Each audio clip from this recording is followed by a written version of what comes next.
Our guest today is Jeff Morrell, and he is the vice president of the Conneaut Historical Railroad Museum. And that has been here since 1964, correct? Yes, sir, it has. What was it before that? I mean, it was a train station. How far back does it date? Well, the actual structure dates back to 1900. It was constructed by the Lakeshore and Michigan Southern Railroad, which became part of the New York Central system in later years. And they built a number of those depots on their main line. And you could almost call it like a modular design because it could be built with 4 bays, 3 bays, or as little as, I guess, 2 bays. And ours is a 4-bay, one of the bigger ones. And so it was a train station, though, right? Yes, passenger train station for the Lakeshore and Michigan Southern. They were the ones who built it. And that later became part of the New York Central system. So most of us here, my age, 70 around there, know it as the old New York Central Depot. It's kind of, I just happened to think of this, is it's nice, we can kind of appreciate a little bit more with the one in Ashtabula having been demolished a year or so ago. Yeah, well, that was a design of its own. It was larger than the one we have, and it was similar in style, though I'm sure some people will argue with me on this, with the depot that still exists over in the city of Painesville. It's roughly similar, but not at all like ours. So the Railroad Museum, it's a great place to go. It's a great place to take the kids. Absolutely. And I always go and I always look at Abraham Lincoln's pass from when he was with the Illinois Railroad. Yeah. One of those railroads, yeah. yes.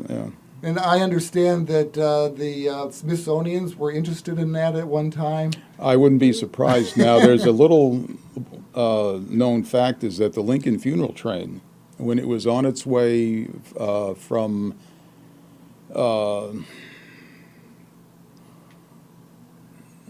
upstate New York, it was coming down through Erie. It stopped in Conneaut for a brief few minutes because there were hundreds of people lining the tracks. Bonfires were burning. And it was on its way toward Cleveland. It did make some stops in Ashtabula and I think in Kingsville before it got to Cleveland, where they went and removed his casket off the train and brought it up to somewhere, I guess, in the city of Cleveland, where they opened the coffin and then allowed they had the people walk by, huh? Yeah, but it came through Conneaut at about 4 o'clock in the morning. I was going to say, I thought it was kind of April. early in the morning. Yeah, and the old depot that existed in those years was a little bit west of actually where the museum is today. Sort of midway between there and, I think, Mill Street. Right. But there is a lot of history, and, Conneaut was a railroad town. You went to school, and you got out, and you went to work for the railroad, and there's a lot of pictures of, I see pictures of relatives of mine there from years gone by. It's an interesting place. So there's some changes coming, though, some upgrades and modernizations and all. Yes, there are. At present, we are having the locomotive and the tender that is with the locomotive that holds coal and water, and also the other cars completely power washed and repainted. It's an expensive proposition, but it needs to be done in order to keep them intact because they've been sitting out in the weather for 54 years. Climbed on all over the place. Climbed on, but Mother Nature is cruel, and that grand old lady is actually holding her own quite well, all things considered. And this is one museum that is open from Memorial Day to Labor Day, 7 days a week, correct? Yes, it is, 12 noon till 5. Right. I mean, it's there's 2 other museums in town, but they're only open on weekends. Yes. So, and I say it is a great place. My grandkids have climbed all over that, and they absolutely love the miniature, the toy train station that goes through there. I found a video the other day of my grandson. He's 8 now, but he was like 4 or 5, doing a running commentary of everything he observed going around that track. Yeah. Just mesmerized. Well, over the winter we had a couple of volunteers do quite a bit of restoration work on the HO layout track, and it's running a whole lot more I mean, it's running beautifully now. There's no more derailments or extremely few. I mean, every so often I've never something noticed breaks. one there, but Oh, it's in the extreme west end of the building. There's a large HO scale layout there that is usually on yeah, most of the time that the museum's right, open. right. I just never noticed the derailment, but they Well, probably like occasionally seeing the that train too. stops because they have to let them cool down a little bit, or something derails because, the stuff when it's constantly moving, every so often, there's a hiccup, just All like right. everything else. So very important question. At the end of the day, do you shut that down? Oh, yes, And absolutely. then turn it on again the next day before the museum Yes, opens? yes. We go over it to make sure that everything's all set up right, and then we turn the power on to it. And we usually have at least one of the people watching it, so that if something does happen, they can Right. turn stuff Yeah. off and they can address it right away. Well, they're right outside the door there. So. Yeah. So what? But you were talking about the renovations there. There's some more stuff as well, isn't there? Isn't there something with? I saw something about like LED lighting or something Yes, like that. we are slowly going to relamp all of the cases in the display room, main room, with LED lighting. And in order to do that, we need some more outlets for that stuff. And present code says that those have to be floor mounted or flush mounted. And that's what we're in the process of doing now. And it's turned out to be a laborious job because the oak floor, half-inch oak floor, is 120 years old. There's a 3/4 inch subfloor underneath that, and the company that we hired, to do the job, which is a local company, they've been having a heck of a time I sawing bet. through that floor.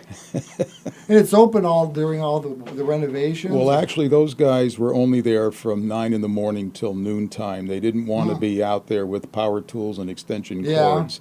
However, with the painting, it's going on while the museum is open. We don't have a choice in that. We have to go by the schedule. The schedule that the painter has. Right.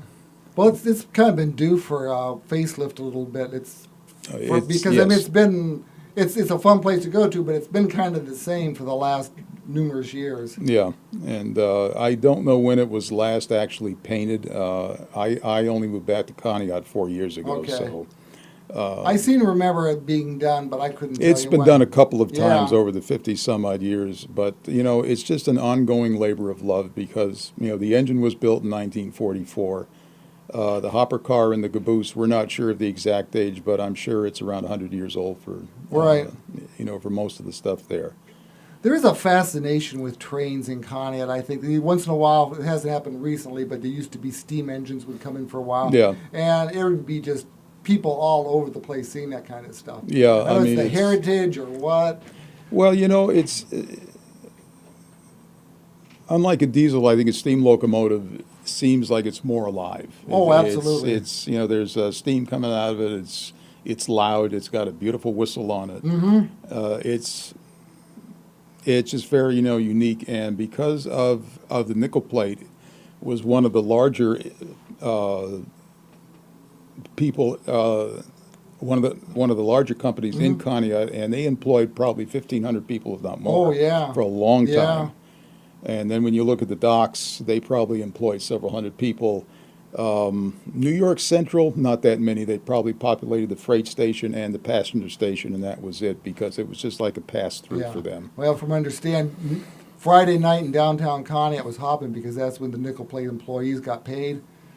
Well, I can remember the stores being open till well after 9 o'clock at night in the early 60s and whatnot. And, Oh, yeah, and try to find a place to park was impossible. And a Christmas parade was just getting people downtown because when the parade was over, Yeah. everybody would do their Christmas shopping instead of going home like they do now. Well, like Memorial Day parades, and also we used to have a VJ Day parade in August, which was victory in. It was one was the Pacific and one was in Germany. Victory in Japan. Japan, It was yeah. August 14th, and that parade is no longer Yeah, no. in no. existence anymore. But I can remember the parades used to have floats from the major businesses.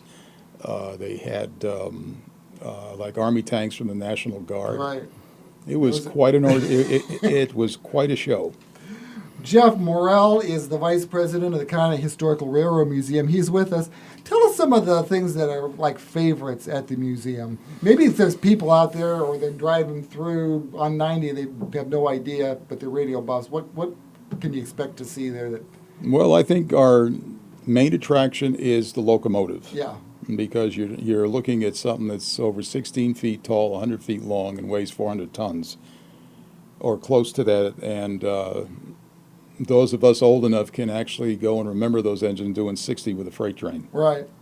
And that is our main attraction, is the locomotive and the cars. But all of the exhibits within the museum, for the exception of models, are things that were used in everyday railroad life. Right. If you had a job on the railroad, I mean, all the stuff in the depot came from the railroads. And you've got like schedules and teletype machines, and you got the lighted board that shows where the trains went. Well, there's a lighted board from the nickel plate that Yeah. needs to be relamped a little bit, but that is something that they had, I think, in one of their main offices, and it showed the main route, and it was all lit up and everything. Mm-hmm. That needs a little some light bulbs put back into it again, but we have to go up there to get it because it's up near the ceiling. But there are lots of displays. There's isn't there a display about the railroad disaster in Ashtabula? I think we do have something on that. We have something on railroads during the war, and our president, who is Rudy Campbell, he just recently, now he constructed a large wall display that's behind one of the showcases, and he has put a lot of stuff about the traction or the street cars, the trolley cars that used to be in Ashtabula County. Yes. And he's also taken some of the booklets that were in the display case, and he's copied them and put them in like ring binders so that the people can flip through them and actually see what was in those books rather than just looking at the cover of it, right. Through the glass. So, we're making, a lot of different changes in there to make it more usable to people. Well, what's nice, too, is that if you got kids that like to run around, they can be out there climbing around on the train, and people can be looking in on the exhibits. Yeah. So, I mean, it's...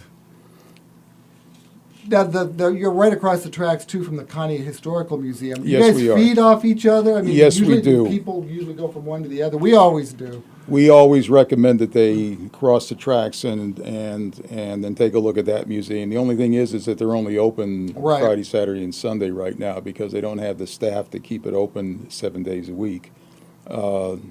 We struggle, with membership as well. Yeah, how is it funded? Well,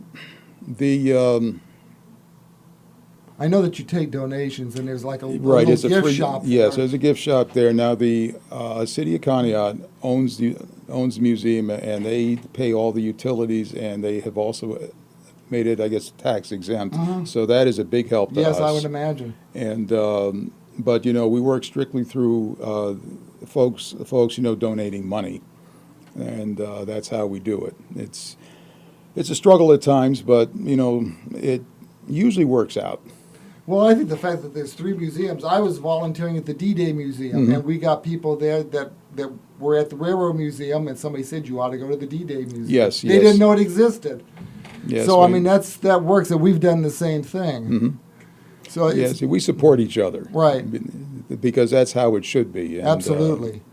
We are out of time. It goes fast. Yes, but it does. the Conneaut Historical Museum, it's over there on Depot Street. And if you haven't been there for a while, or you've never been there, that's crazy. But if you haven't been there for a while, you better stop back. And drop in and see us, please. Absolutely. Thank you, Jeff Morrell. Thank you Vice for having President. me, Bob.